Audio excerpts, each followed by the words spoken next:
The annoying thing is that light is really quite annoying. Is it? It's just beaming. Remember, it's audio. Remember. I know, yeah. You're so vain. I'm really You not. probably think this podcast is about you. It's really not. So not. Anyway, we are back. Yeah, check us out. We've had a little After bit of a hiatus. After an unexpected month off. But here we are. So I'm going to start off by saying, first of all, sorry.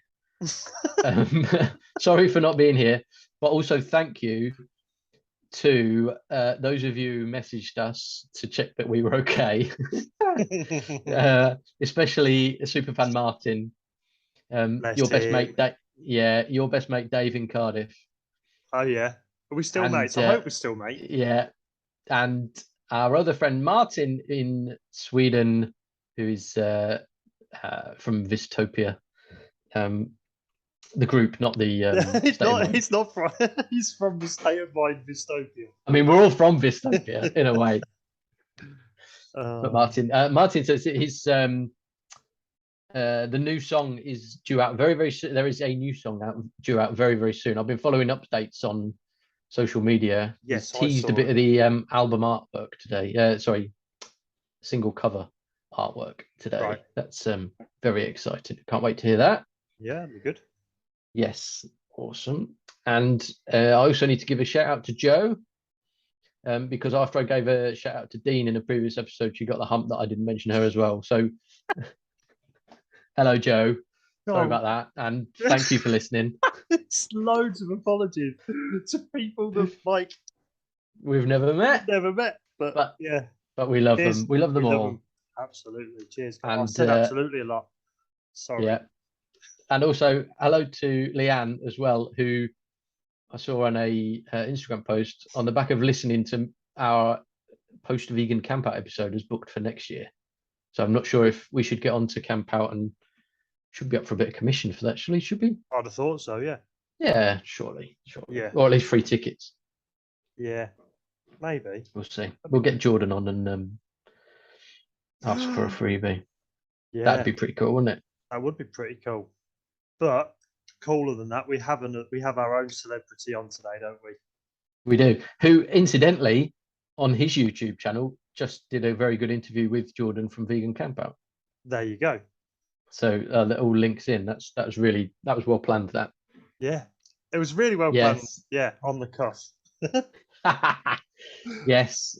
So our guest today is George from Carnism Debunked, which is a brilliant title. It is very good for a YouTube channel and podcast. Really, really good. I really like that. So when we were last on, yes, we talked about some positive Earth news. Yes, we did. We did talk about that. Was a long time ago. It was about a month ago, wasn't it? Maybe more. Yeah. And some of that came from the Live Kindly Facebook page. Yes. And they did another post the other day, and I looked at it, and not one thing made me feel anything even vaguely positive. It was all, I just was like, yeah. Okay. I had a real downer on it. So I don't know what the answer is. I was just thinking silence, but I'm just reading them. Man looks up thing on internet. Denmark will pay developing countries for loss and damage due to climate change. Yeah, how much though? Yeah, tenner. I think it said 13 million euros. Oh, that's piss all. I mean, Pakistan at the minute is like a third underwater. Thousands of people dead and everything. And, that's not 13 million is not going to scratch the surface of that. Yeah. Europe to ban bottom fishing in the deep sea of the Atlantic Ocean. Well, just ban fishing. Why bottom? Yeah, just ban fishing. Why bottom fishing? I mean, nobody wants to fish a bottom. Yeah, it's crap, isn't it?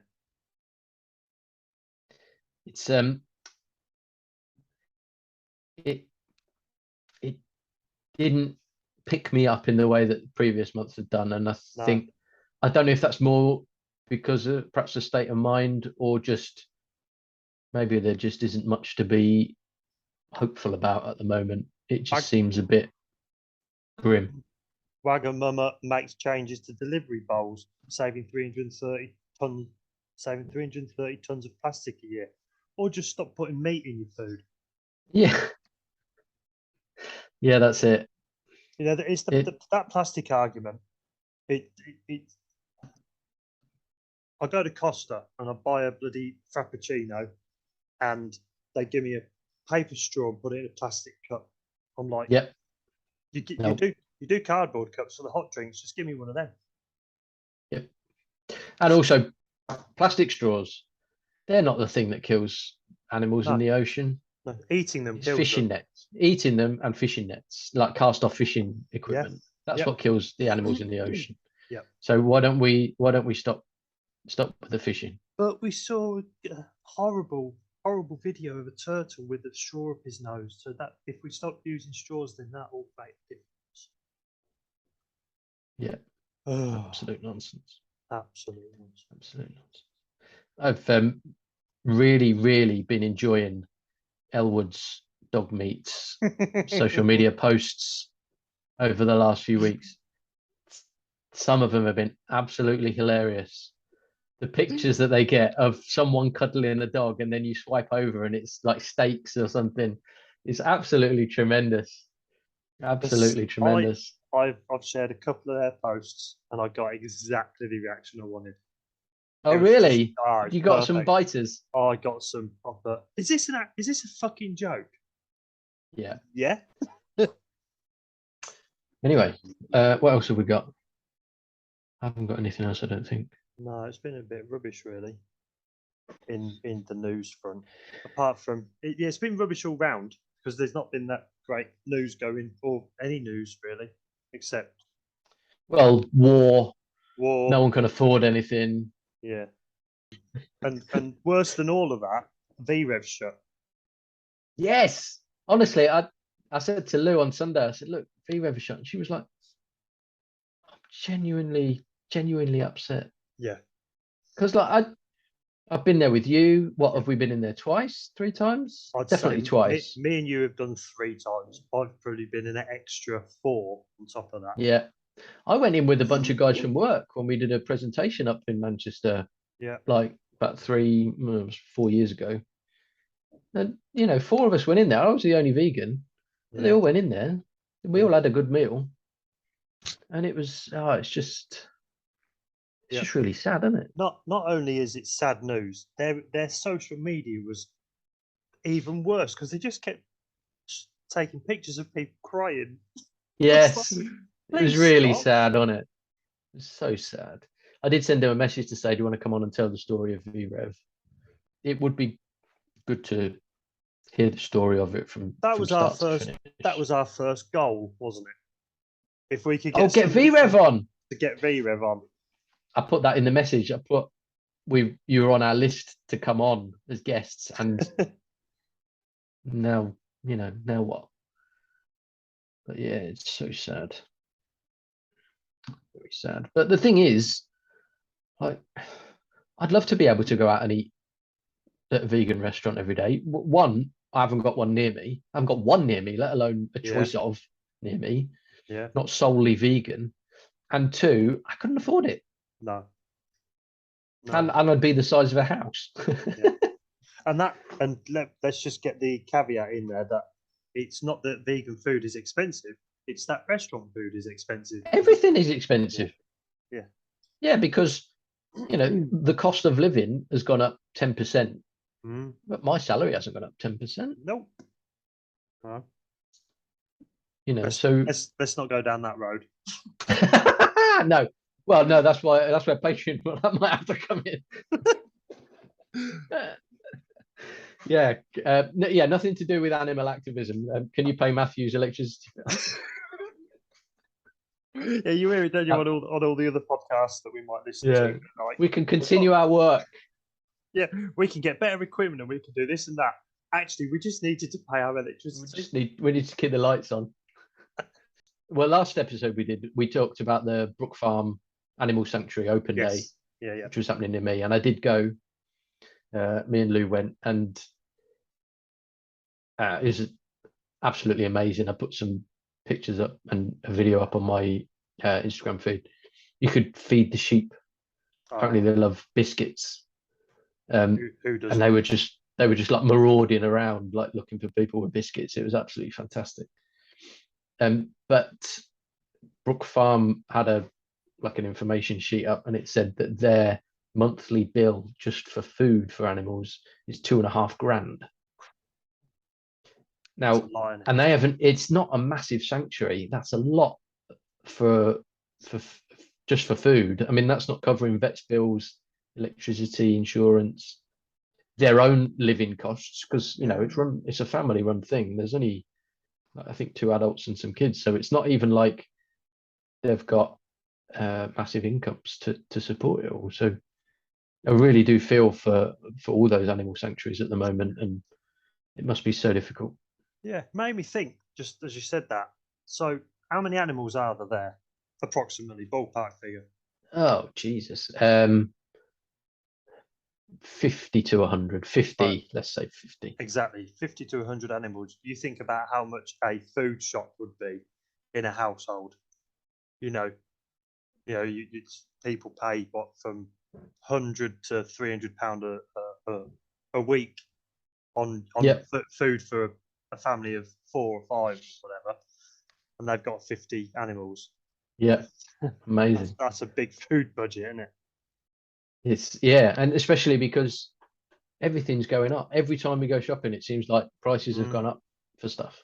Yeah, it's tough times. It's tough times. There we go. Yeah, well, that's brought us right down. Yeah, let's hope the episode that we're going into brings us up. I really hope it does. I really hope do. The guest is really informative and interesting. It'd be rubbish if you wasn't now, wouldn't it? So before we go to the guest, let's just say you can find us on Instagram, Facebook, YouTube, where else? Blogger, Twitter. And what about if you're on email, Wes? I mean, you can email, but you can also message any of the social medias. But if you wanted to email, just email us at howiveganpodcast@gmail.com.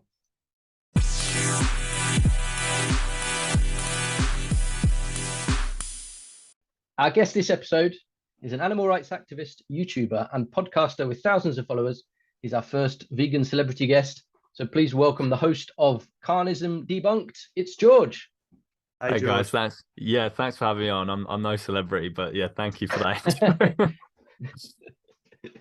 Oh dear. So thank you so much. You have a bigger following than us, therefore you're a celebrity. Man, that means there's a lot of celebrities about. So George, tell us about how your story. What happened? When did you transition, or were you brought up vegan? What happened?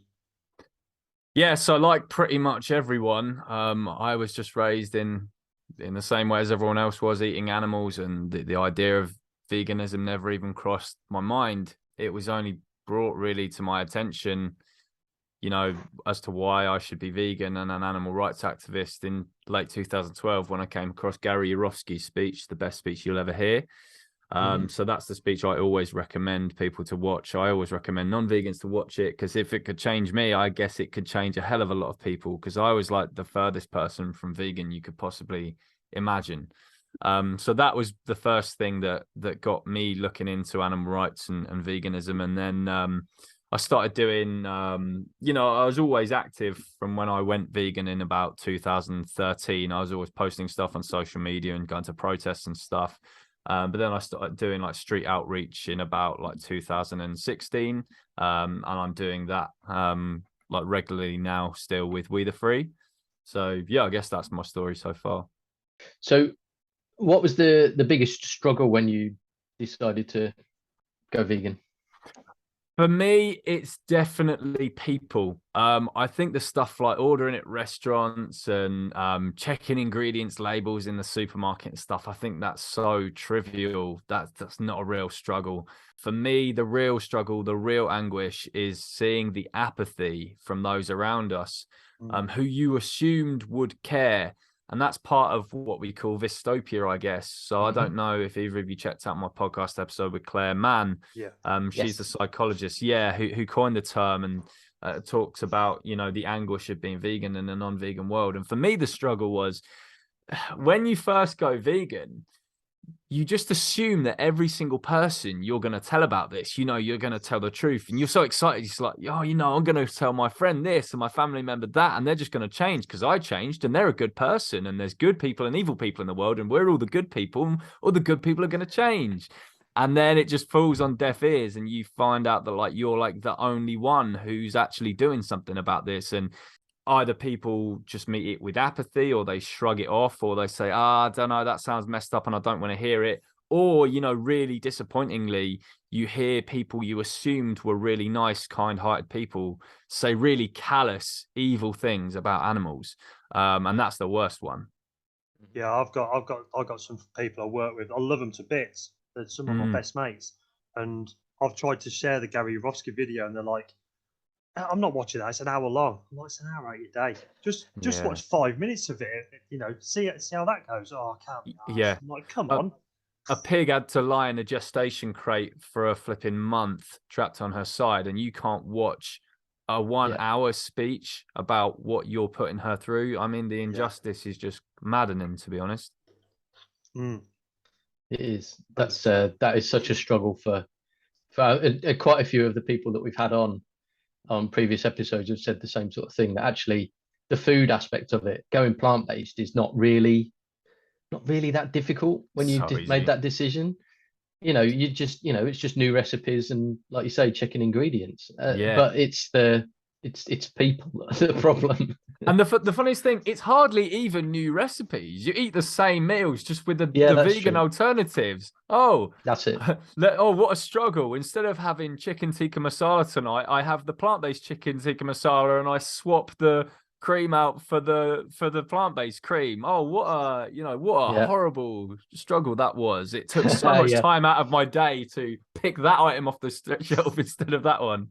That's it. We've had spaghetti bolognese for dinner with the good old Linda McCartney veggie mince. Yeah, and you don't even think about it. It's the same. You don't even. And any taste difference that you do taste is trivial. It's the most trivial taste difference. It's not this it's not the end of the world that something tastes slightly different. Mm-hmm. No. So when you back in 2013, you said you changed, didn't you? How did your friends and family deal with you changing? Yeah, well, at first, I mean, they were, I guess, a bit shocked at first. They were like, wait, what? George, vegan? And just the idea of vegan as well it was kind of crazy back then. This is just how far we've even come in the last 10 years. So, by salute to any vegans who've been doing it in the 90s, the 80s, the 70s, and so on. Because in 2013, it was like a strange enough reaction. People were like, what? Yeah, a few arguments here and there, a few tiffs here and there, but mostly overwhelmingly positive and supportive, actually. And I think I've noticed a big moral shift in society recently, in that people now are less likely to just start an argument when you tell them that you're vegan, and instead they tend to just kind of acknowledge that, because I think everyone now has a vegan friend or family member, right? So we don't hear this where do you get your protein and stuff to anywhere near the extent we used to, because everyone kind of knows now that it's possible for them to do. And it's good to see that people now tend to just acknowledge that, we have a point, but they just don't have the strength to do it or something like that. So I have seen a shift in attitude over the past few years. Unfortunately, some people remain as stubborn as ever, and some people as aggressive as ever. You do get a lot of idiots and stuff when you do street outreach. But no, generally, I think the shift has been good. Because when I first started out, as you say, there was a bit more resistance to just the conversation in itself. it was a lot less understood probably 10 years ago, wasn't it? I think It definitely was. And I think now more people do understand, like they know what happens in certain industries, and it's harder than ever now to feign ignorance. How can, and an example of this is whenever you get vegetarians walk past like demos where we're showing slaughter footage in the streets and showing what happens in the egg industry, they'll often shout stuff like, "Oh, I'm vegetarian. You don't need to show that to me." And then you say, yeah, exactly. And then you say to them, well, actually, we do need to show that to you. Did you know this is what happens in the egg industry? And they never say, oh, no, I didn't know that. They always just say, oh, yeah, I do, whatever. It's like, right, so you did know that. So you just walk past and you're lying, basically. So again, it's just like they know now what's happening in these industries, whereas back then, maybe they didn't. Wow. Okay. So when you're doing your outreach, I guess what I'm trying to say is, what's your how do you determine whether it's been a success or not when you've done a day in a town or whatever? Well, that is a good question, because now we have a more objective measure than we were able to get, because now We the Free has its own My Stats tracking system. So what you do when you hand out an outreach card at the end of a conversation, you can write your own little personal code on it, and you get them to type that in when they head to the website. So I can come home at the end of the day and I can see, this many people actually visited the link after I gave them the card. But, guys, I have to tell you, the results are very depressing. Most people, the vast majority of people that you hand the card to do not visit the website. That said, that doesn't necessarily mean that it wasn't successful and it didn't make them think, and maybe they'll do something in their own way. They might just Google stuff instead of going to that website. Yeah. But generally, you can't really tell whether it's been a success or not, even if it's been a really good conversation and someone's like, yeah, that's great, that's amazing, thank you so much. Truth is, you don't know what they're going to do as soon as they get home, and if they're just going to, because humans are very good at compartmentalizing things, aren't they? The human brain is very, very powerful at being able to shut out inconvenient truths. So unfortunately, a lot of people, when they speak to a street outreacher, it might affect them and disturb them for the rest of that day. But then the next day, they're able to just shut that off, and they see the chicken nuggets on the shelf and they eat it. So that's one thing we've got to battle. It's a game, isn't it? Yes. Yeah. It's like, I think I mentioned on another episode, like Chris Packham said something about when you're trying to get a change in society, you have to get to 25%, and then it flips over and snowballs. But we don't know what the percentage is at right now. Yeah, well, I heard that it's lower than that for the tipping point. I heard that it's only something like 7% when suddenly an idea starts getting more into the psyche, and then then from there it gathers momentum. Maybe it's 25% where the real change is just like, boom, now you've really got to do something about this, because it's a quarter of the population who strongly morally object to something. But I've heard once you get to like 7% or something like that, that's when the public start kind of going, maybe we'd better start taking this seriously, kind of thing. Wow. That's quite low, isn't it? It is quite low, but you can see it happening with other sort of social issues and stuff that have happened over the years. Even ideas that only a small number of people like cling to, there seems to be like a pressure, there's like a cancel culture around certain things, right? So I guess it kind of works in that way. Yeah. It was a bit like the cigarette ban with Formula One racing, wasn't it? Everyone's like, oh my God, you can't stop that. Now look at it. Yeah. It's not there anymore. Yeah. So things like that as well, for sure. Yeah. If my maths is correct, 7% is still 5 million people of the UK, which is quite a lot. Not sure if we're at 5 million. Oh yeah, and we're nowhere near that. I would say vegans make up less than 1% of the UK population, which is high. The thing is, we have a higher percentage of most of the other countries in the world, but the problem is when people these statistics that say this many people are vegan, they're just from people who self-identify as vegan, and there's not proper controls in place to ensure that they actually are vegan. It's just people ticking a box. Most people, depressingly, who say they're vegan are not vegan. You go to these vegan fairs and festivals and stuff, and you'll meet these people, and it's like, yeah, I'm vegan, you know, I only eat fish once a week, and oh yeah, I don't, you know, so, I'm 90% vegan. exactly. So the thing is, people are calling themselves vegan when they're X% vegan, whatever it is. So that's one problem that we face as well. Yeah, people think you can have a cheat day from being vegan and stuff. Exactly. Yeah. You're not helping my dystopia at all. No. It's better than it was, Wes. That's where we're going. Yeah, it's better than it was. I know. Yeah. Since you went vegan, then how have things changed for you? Okay, so there's been good and bad points. I'll start with the bad. I'll get that out of the way because I like to end on a positive note.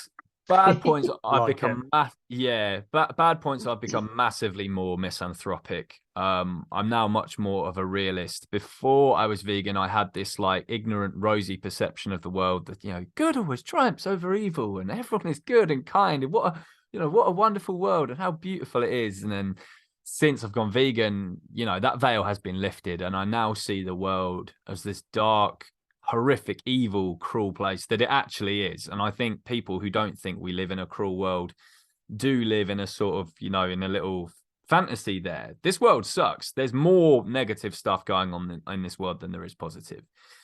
So that is definitely how one way my life has changed for the worse since going vegan. It's like the Matrix, right? You take the red pill and you realize the uncomfortable truth.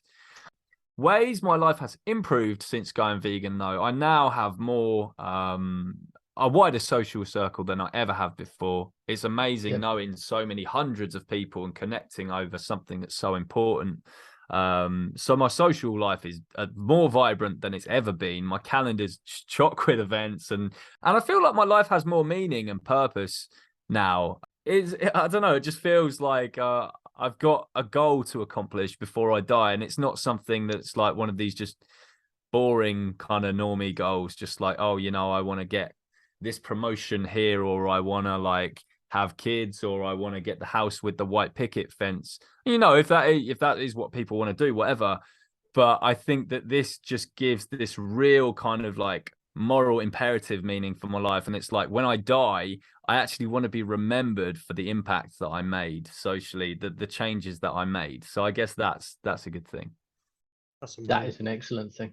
That's a great way of looking at it, actually. Yeah. That you've done your bit towards, like you say, preventing the animal holocaust. So yeah, absolutely. Because most people will when we die, will disappear from history without a blip.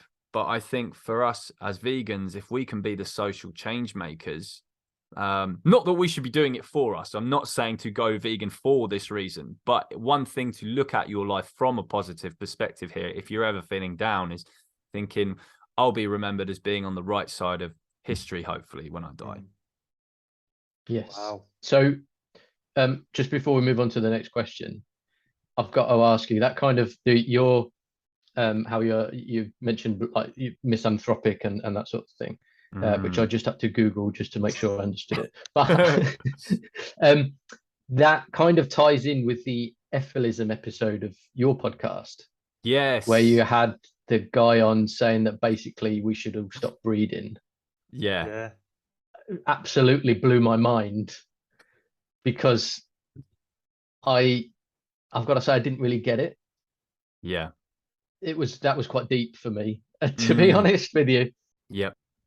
And maybe I wasn't in a good place when I listened to it, but I just thought, if you don't want to breed, don't breed. That's that's up to you. Don't push your views on the rest of us. And I thought, oh no, hold on, that's what people say about vegans all the time. Exactly. So thinking, hang on, I had who to does come that around sound and like? think, hold on a minute. Exactly. Yeah. If we see something as an injustice, if we see something as enacting suffering on others, whether it's humans or animals, we have the moral duty to speak out on it. We can't take the position of don't force your beliefs on others, because otherwise you just do sounding like the carnist who forgets that the victim exists. That's it. Absolutely. Wow. Absolutely. I did think that. I think every episode on your podcast, and I don't want to promote your podcast too much, you've got more followers on it. However, every single episode, there was a moment in it where, none of us are perfect. None of us are perfect vegans. But there was a moment in every single episode that blew my mind completely. One of your guests said something, and I was like, oh, shit, yeah.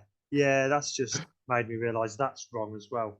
Okay. That is honestly the best feedback I can get for the podcast, because that's what I want to do. Like each episode, I want to be different. And I don't like discussing something boring with each guest. What I want to do is actually bring out the things that make them individual and unique as a person that they bring to the table. That's why you might notice on my podcast, I never really like argue with my guests that much. I don't really like debate them or push them so much on certain things.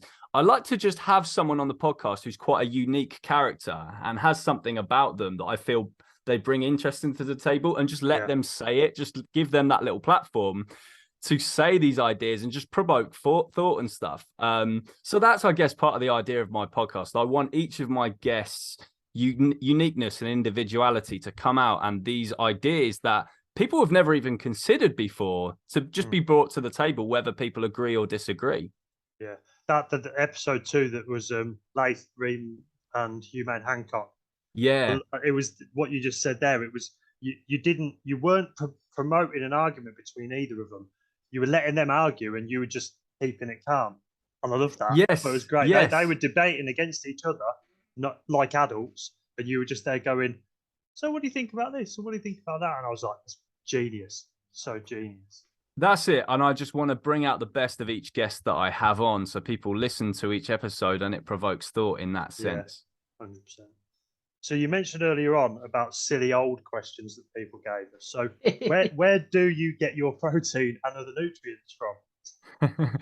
So yeah, this is obviously one of the most tiresome ones that we've had to refute. Bingo question.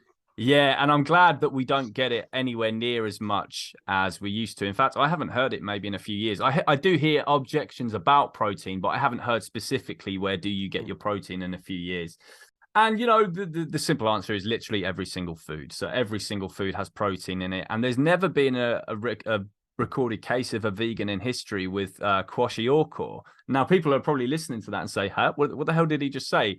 Well, this is the point. No one's even ever heard of this disease, Kwashiorkor, which is the disease you get from protein malnourishment. We've not even heard of it in Western societies. This is just something you will get if you're starving to death. That's when you're not getting enough protein.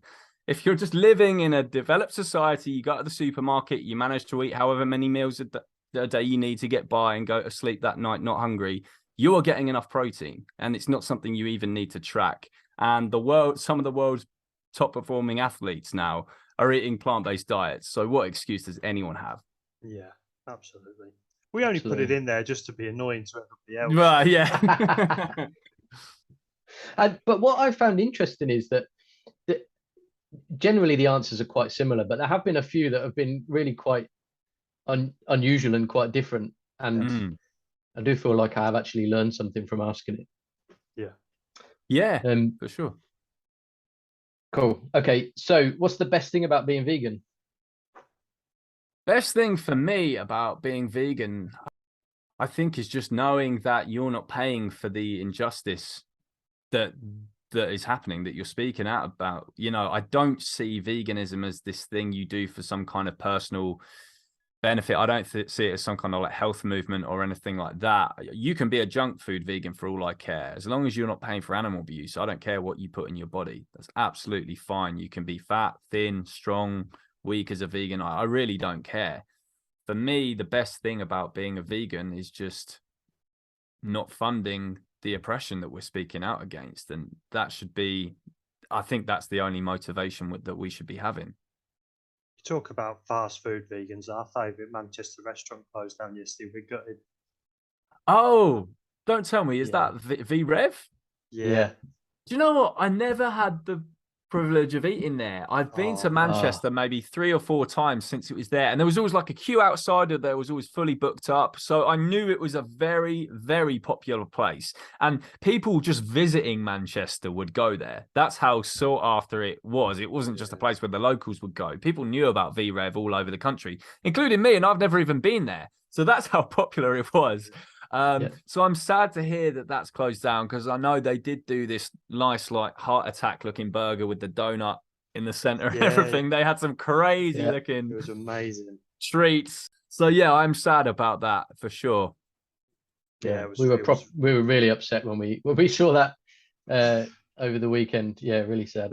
You messaged me. My lad Josh messaged me. It was like VREV's shirt. I was like, oh my god, stop it. Damn. Yeah. Yeah, that is a Such a shame to shame. hear. Such a shame. I'm going to take this point to give a shout out to Veggie Republic as well, because they were a vegan/vegetarian restaurant in Liverpool that closed a few weeks ago as well. And I think Frost Burgers have closed up your way, haven't they, Wes? Yeah, apparently so. I haven't heard anything. Yeah. But yeah, apparently. It's a bit of a bad time well, I think restaurants in general, but it's always sad when vegan restaurants, cafes close down. Yeah, it's a tough game to get into, the catering business. It's good to see, though, that the vegan places do tend to do quite well because it's a niche in the market and you get a good customer base when you open as a vegan restaurant. So most of them seem to be doing okay, but it is sad that the odd one is having to close down for whatever reason, for sure. Yeah. What's your favourite vegan product at the moment? It would be hard to just pick one because it's like we have everything now. I do like, if you're talking about plant-based meats, I like stuff like I'll tell you what's a nice little bargain that's as good as the Beyond Burger is the No Bull Burger from Iceland. I think they're like £1 or £2 a pack. Yes. They're the little frozen like beef replacement burgers, and my God, they're fantastic. They're for me as good as Beyond, and they're much cheaper. So those are definitely a good shout for a burger. I like the Ben and Jerry's ice creams. They're a bit overpriced, but they're very very they're very satisfying to eat nonetheless. Yeah, absolutely. And and then I guess if I was to say, like, I don't know, what milk would I have in my tea? I like oat milk, so just maybe like the Alpro oat milk or something like that. So yeah, I'm a man of simple pleasures sometimes, I guess. But I guess those, yeah. But then, there's so much on the shelves now that, I'm picking something different off every week. So, like, the chicken Kievs, there's a few brands of those out now, and like the little fish cakes and stuff. There's just so much choice that we've got now. Yeah. It's amazing. Yeah, and the availability of it as well. Yeah, it's everywhere. I do like seeing Ben and Jerry's on sale on a bargain reduction. It's like, yes, come on, £2. Yes.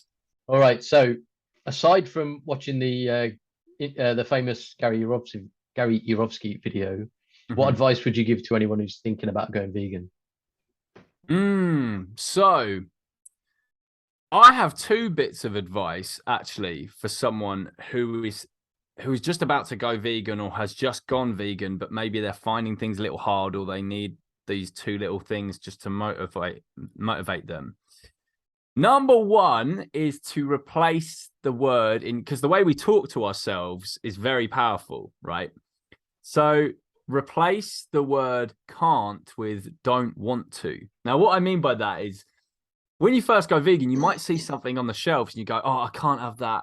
Oh, I can't have that. I can't have that. No, it's not that you can't have it. You can have it. You can take that to the till and buy it. You don't want to. Why would you want to? You'd be paying for animal abuse if you bought that. Of course, you don't want to eat that delicious pack of bacon. Of course, you don't want to eat that delicious tub of ice cream. Why would you? Just because it tastes good, that doesn't mean you want to eat it, because you'd be paying for animal abuse. So replace that word in your head with the phrase don't want to instead. That is my first bit of advice. My second bit of advice is be hard on yourself. Now, the reason I say that is you're the only person who's going to be, because in a carnist world, everyone else is just going to give you pats on the back whenever you're tempted by anything. So if slip up or something one day and you eat a pizza, all that your friends and family members are going to do is go, they're there. Well, it was nice though, wasn't it? Should we order another one tonight? So no, you have to be the one who says to yourself, what a piece of shit I was today for doing that. Don't be like, oh, we all make mistakes and blah, blah, blah. No, you have to be really hard on yourself because no one else is going to be. You have to be your coach in this world. When you go vegan, in a carnist world, you have to be the taskmaster on yourself. So those would be my two bits of advice. Cool. That's a great shout, especially the second one around. You've really got to keep yourself on track, haven't you? Exactly, because no one else will. Yeah, your Yep. friends and family member are just going to encourage you to do what you did, or Yeah, and they'll probably, depending on the type of person they are, probably take quite a lot of pleasure in the fact that you've slipped off the rails Exactly. No, there's nothing a non-vegan loves more than watching their vegan friend go back to eating animal products. Absolutely.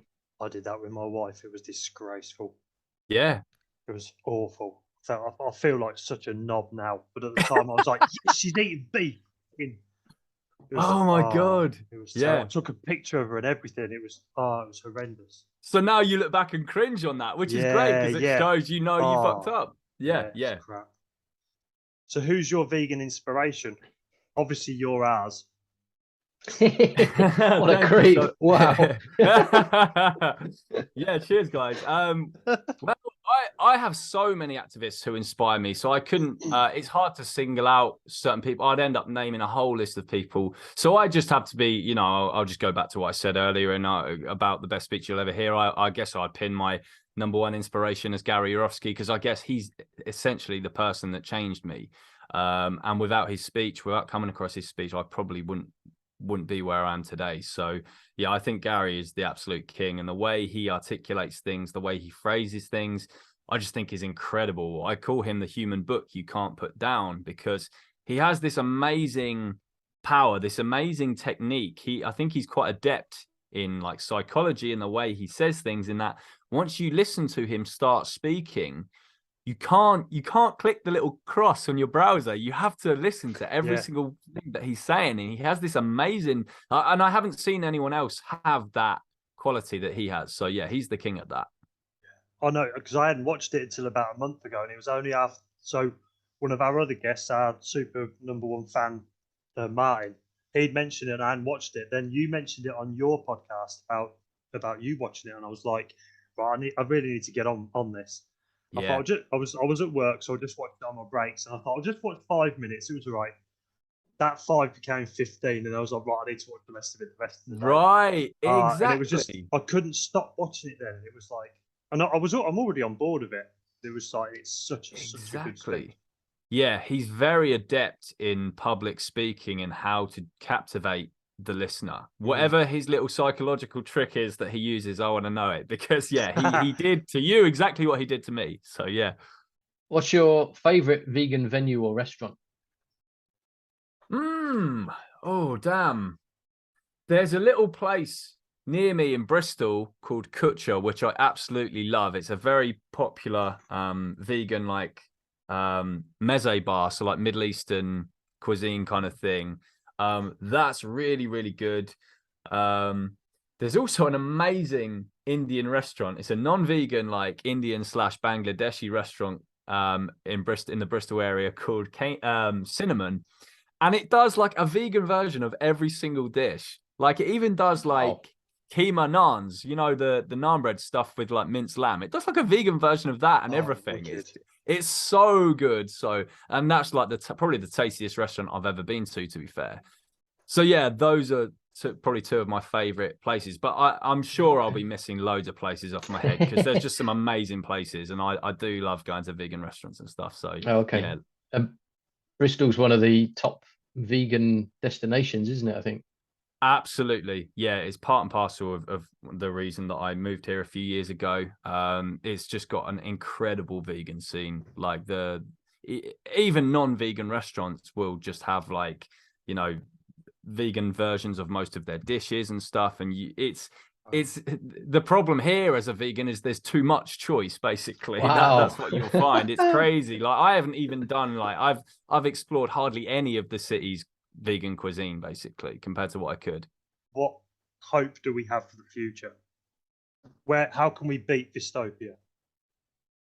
Yeah, so I want every vegan listening to this to get active with regards to beating dystopia. And you know, it is tough. You are going to feel anguish at being vegan in a non-vegan world, but then if you want that to go away, you have to do something about it. You have to get active. So just understand that while it is going to be a slow, a long, gradual process to ending this, every single large-scale oppression in history, you know, started with just a tiny group of people who said, no, this is not okay. And it grew from there. And we have to be part of that change. So please, if you are listening, get active in whatever way you can. And I'm not an activism shamer, by the way. That is if you just do posts on social media, if you sign petitions, if you go out and just put a few stickers on things, that's activism. I'm not here to say you're not doing activism. If you literally are doing activism, you can do activism in this day and age sitting on the toilet. You can take a screen recording from like Gary Yourofsky's speech or something and just upload a 10-second clip onto TikTok while you're on the toilet. That's activism. And no one has any excuse not to be active. So please, if you're listening, please just do something, play your bit. Because if every vegan speaks up, if every vegan takes action, think how much faster we're going to have a vegan world. Perfect. That's absolutely tremendous. You've inspired me. I'm going to go and sit on the toilet now. Yeah.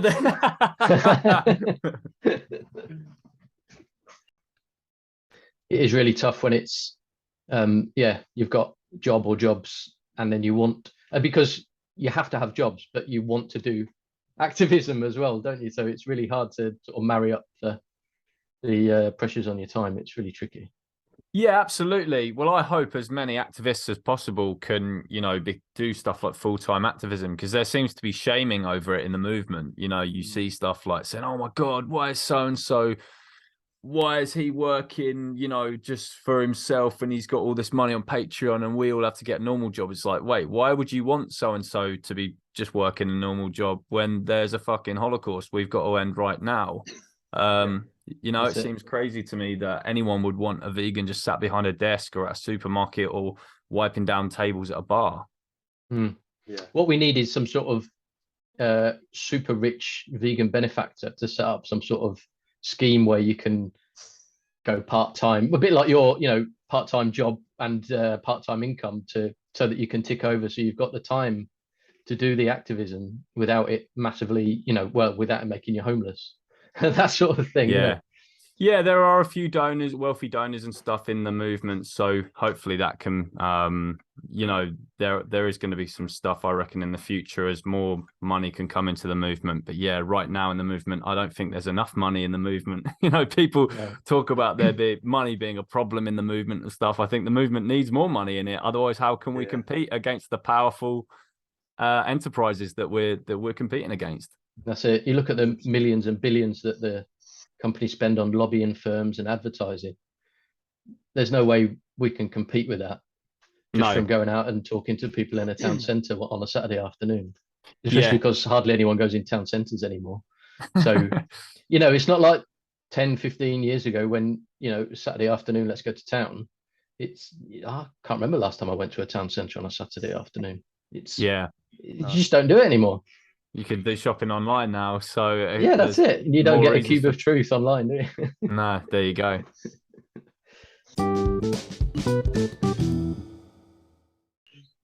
Thank you so much, George. We really do appreciate you coming in, and that's been really, really insightful. And I hope you have a good evening at work.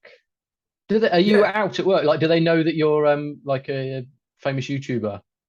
No. I keep my work life private from the animal rights crowd, and I keep my activism life private from work, if that makes sense. So I kind of live like a double life. I've got a tiny little badge that's about the size of a, say, 10p coin on my work back. That's it. That's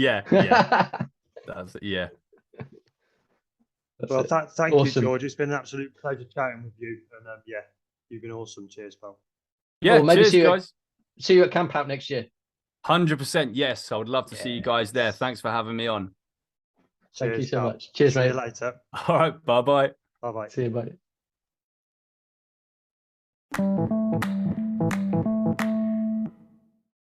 Oh my God, that was an amazing episode. That was a great one to come back with, to be honest with you. I did really enjoy that, honestly. It was great. It was great. It's good to get the perspective of, I know we had Carrie on before, who's a proper animal activist. Yes. And we've had some others who have done vigils and other activism, but to get someone who's such a big part of the movement, if you like, was a real eye opener.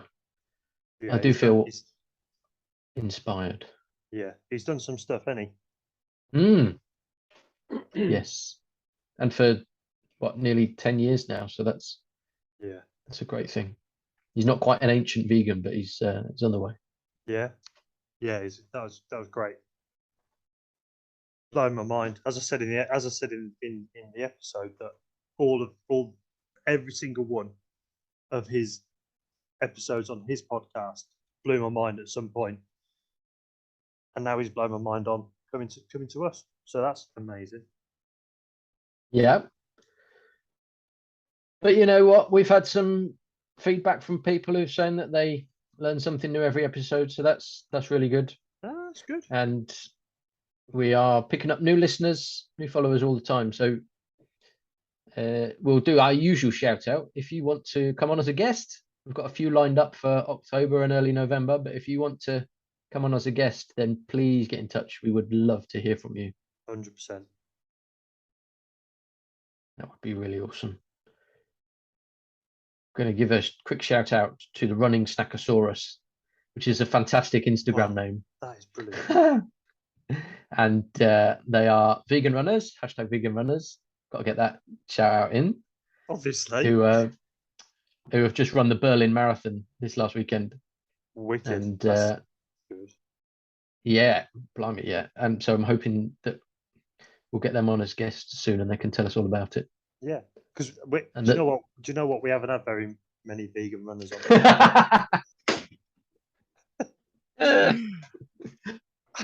Yeah, that's true. We need more vegan runner representation, don't we? I'll see what I can do about that. We've got a meet up. We're just not very inclusive. No, that's true. We've got a meet up this weekend at Salsey Forest as well. Salsey Forest. Oh, it's have you been around there? Because it's all been tarmac, isn't it? The whole of the forest. The whole forest, right. Yeah. It's just a big block of tarmac. I only did it. When did I do that? Salsey Forest. That wasn't that long ago. August, I think, or July. Okay. No, I'm sure I've done it since camp out. Since I moved. Since you moved, yes. Just before I've done it since August. Yeah, just before I moved, they were talking of putting a proper track around the whole outside of it. Oh, around the outside. So the park run goes in amongst the trees. Okay. It's on footpath, and some of it's tarmac, but most of it is sort of gravelly type stuff. I'm sure there's a better technical term for it, but it's in keeping with the forest, let's say. Okay. Yeah. It's a nice run because it's quite flat. Yeah. So I do prefer those ones. So yeah. Vegan runners meet up at Salsey Forest this weekend. Fantastic. Or last weekend, or at some point in September. Oh no, October, if you aren't listening to this week. Depends. It's either in the future or the past. Or it could be now. Oh, Jesus. If you've downloaded this and you're listening to it on your park run on Saturday morning. Oh, can you imagine? That would be welcome. Then it's in the future, the present, and the past. Jesus, I've gone cross-eyed. Yeah. Oh, it's like an episode of Dark on Netflix. Have you not watched that, Wes? No. It's not vegan. Don't tell me there's this great new TV series that's on It's not Netflix. new. I know, but it's not. I've got too many. Well, anybody else who hasn't got too much to watch on Netflix, watch Dark. Okay. It's an absolute mind-bending mystery. It's brilliant. Oh, fair enough. Okay. Definitely worthwhile. Yes. Okay. Right. Are we done? I think so. Anything else to bring up? No, because all the like we mentioned earlier, the vegan news is crap this week. So I can't cheer myself up anymore. No. Yeah, there isn't anything else I can think of. But I look forward to us being back, and we have guests on the way, and they're all going to be amazing guests. That is true. You're going to be great. I'm going to be a little bit pants, and the guests are going to be amazing. No, as Adrian says at the end of Yoga with Adrian, you're awesome. I'm awesome. Have a great rest of your day. Yeah, I love that. Yeah. I love that. I like Wim Hof. So- Have you ever listened to the Wim Hof? I love Wim Hof anyway, but his breathing breathing method. Oh, I started one. I thought I was going to hyperventilate, so I had to No, stop no, it. it's great. Got to do it. It's All great. right. It's amazing. Okay. But at the end, he says, "All the love, all the power." I'm like, Oh, all the love and all the power. yeah. Oh, I'm that's like- too much power. Too much power. But he is I don't want cracking all the this one. power. See, now I'm really hoping we're about to leave then, and I can't now. I'm really hoping he's going to be there at VCO next year. What? Wim? Is it Wim, or Vim? Hof. Wim Hof. Is he a vegan? I believe so. Don't quote me on it. Wow. He's obviously very, very spiritual, but Okay. he was making a soup a couple of months back. He was showing us how he makes a soup, and it was all vegetables he put into it. So he put all the vegetables in, making the soup, and then he played his guitar and sang to it, which I thought was beautiful. Wow. The special ingredient. Special ingredient was singing to his soup. But the man's Half a a legend, teaspoon and of it singing. would be great if he was there. Yeah. Okie dokie. I feel this is our first one back for a month. It's been a bit rambling, this intro and outro. I quite But- like Rambly. Yeah. And the interview itself was tip top. It was very good. So hopefully that makes up for it. So you and I have completely failed to identify anything vaguely hopeful for vegans to cling on to. So if you're listening to this and you thought of something or you know of something, then please send it in, tell us, Yeah. That'd be and good. help pick us up. I always find this time of year, I'm a bit down in the dumps going into autumn, because it's dark, it's cold, and Christmas is miles away. See, I like it. I like autumn. Okay. I really like autumn because the colours are just amazing.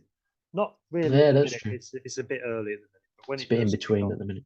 But we've been watching like YouTube videos of autumn stuff, and like the colour. This is really, really pretentious. But the colour palette from green and yellow to red and orange, so vast. I'm like, blows my mind. Mm. I think it's beautiful. But yeah, it's a bit too far away from Christmas. And I don't mind the And cold. I don't mind the cold. Cold's great. Oh no, you prefer cold, don't you? And No. I say Christmas because it's not just Christmas itself, but it's my birthday near Christmas. It's my yeah. wife's birthday near Christmas. It's my lad's birthday near Christmas. And normally it means that I get to see you and your family at Christmas. So it's so it's not just Christmas itself, it's the things around Christmas that seem a long way away. Yeah. Oh, you've But broken my heart. Anyway. Well, on that bombshell, let's just say thank you very much for listening. Yeah. And, Thank you. Get in touch, find us on social media or drop us an email. Yeah. Cheers. We love you. Love you lots. Bye-bye. I've got some thoughts. Maybe next episode. I've got some thoughts of who might go. Oh, what a cliffhanger. Well, I could just do What it a now. cliffhanger. There's only two. Even if you say it, I'm going to edit it out. All right, on, tell us. I'll say it now and then edit it out. That'll be part of our conversation. So